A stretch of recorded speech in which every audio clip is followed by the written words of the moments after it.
Hey, what's going on, Nostalgics? Welcome back to another review here on the channel. And look, I know from the title you guys saw that I'm going to be doing a Mario Party DS review, with it originally releasing back in November 2007, and it being a pretty popular Mario Party title on the Nintendo DS. But the thing is, especially for a party game, in order for you to get the most enjoyment or experience out of it for a review, you're going to want to play it with friends or family to really get the full experience, since, you know, multiplayer, more people you have, the better. So I figure for this one, I would like to ask my buddy Dennis from Rulebooks Anonymous to join me, a pretty popular podcast he's part of. And I seem to recall before that he really does enjoy Mario Party. Absolutely not. I didn't even ask anything yet. I can see what you're going to ask from a mile away, and no, I'm not going to play Mario Party with you. Why not? It's just a simple game of Mario Party for a YouTube video. What's so complicated?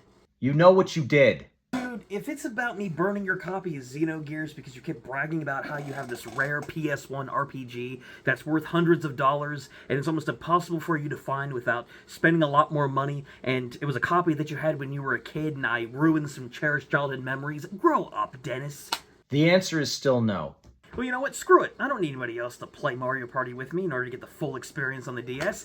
Here, guys, we're going to be reviewing Mario Party DS today. Here's the intro. Dang it, Dennis.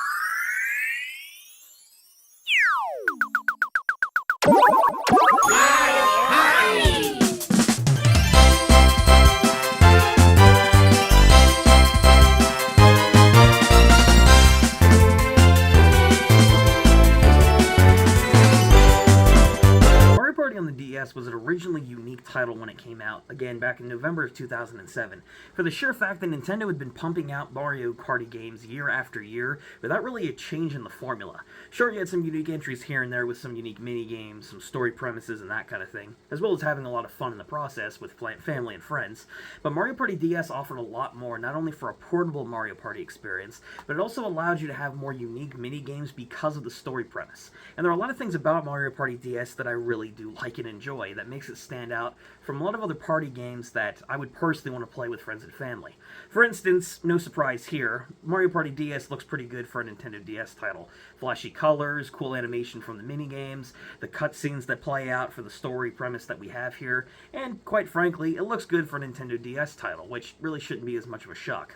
Musically speaking, the soundtrack for party games really isn't anything I look for when it comes to even reviewing these games, but I have to say, especially by Mario standards, when we're talking for the party games, this is a pretty good soundtrack. You have some really cool pumping music here and there. You have some tracks that really do get you in the mood to go back through these minigames multiple times and just have a fun old time. Some jazzy upbeat tracks, some low melancholy ones for some of the downer moments in the story, and this is just a good soundtrack all in all. So, but I'll let you guys get a bit of a visual or an auditory experience here if you decide to pick this one up.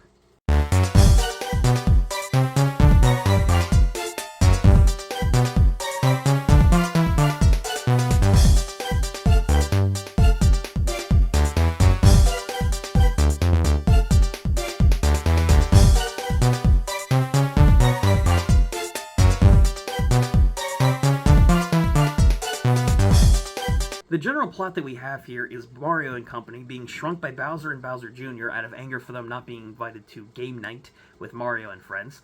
And Mario, Luigi, and the cast, they end up having to go through multiple different mini-games in different areas resembling the modern-day world in order to get back to Bowser and use the power of 5 stars that you have to gather in order to grow back to normal height and, of course, defeat Bowser at the very end. Of course, this is very formulaic. Once again, if you guys are expecting a major in-depth story here for both a base Mario game as well as a party game, you're not going to find that here. Mario vs. Bowser is a tale as old as time in this series, but what I really like about it is the entire story premise not only plays out well with some really well done cutscenes and an actual story in a party game for once, but because of the fact that the entire party shrunk and they're about yay big, this allows them a lot of unique circumstances to have some really cool mini-games, and it really does add a lot of variety. But my point is that, while the story isn't anything super impressive and it's not really a major factor, I do really like the premise of it because it opens up the creativity of all the mini-games, and quite frankly, having a decent story in any party game, premise or not, is still pretty nice.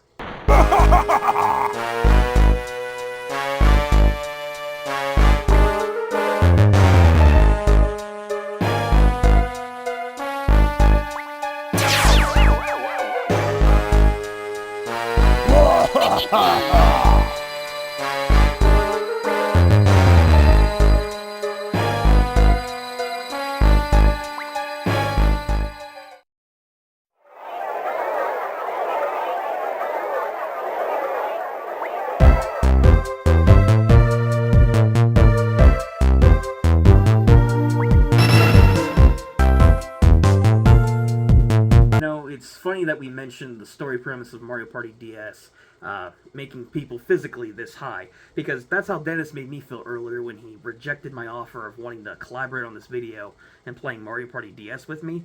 But you know what? Maybe he's changed his mind. I'll check back in with him. Maybe at this point he'll want to join up with me.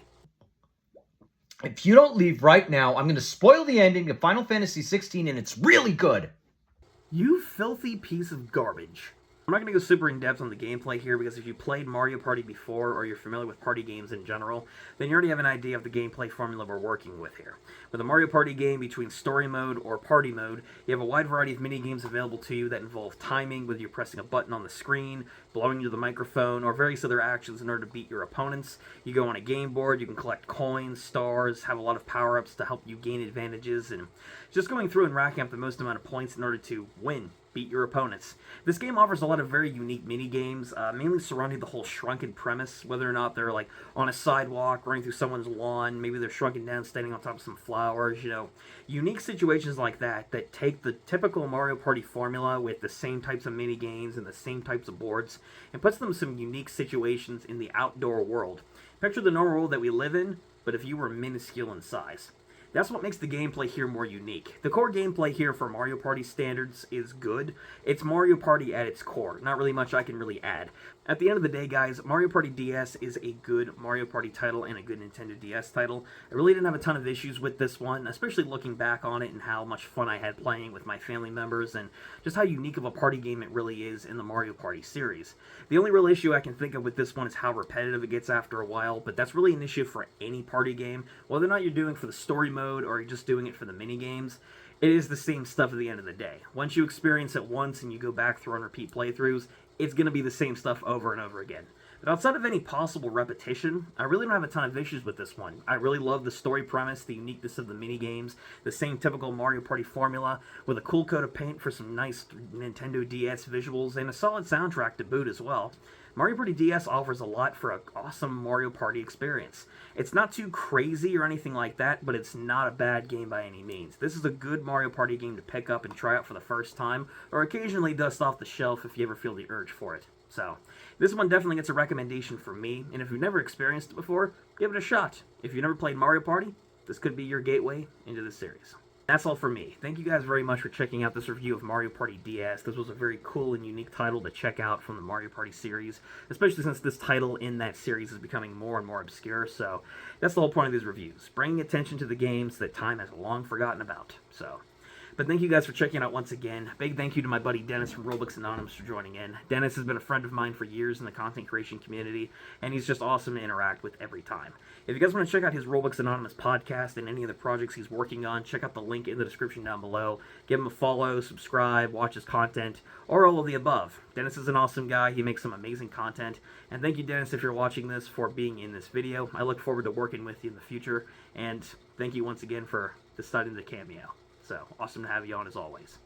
But that's all for me, guys. If you guys want to check out future content here on the channel, subscribe if you guys want to keep up with future game reviews, collection videos, gaming-centered videos, period, centered on nostalgia, guest appearances, all the usual stuff we do here.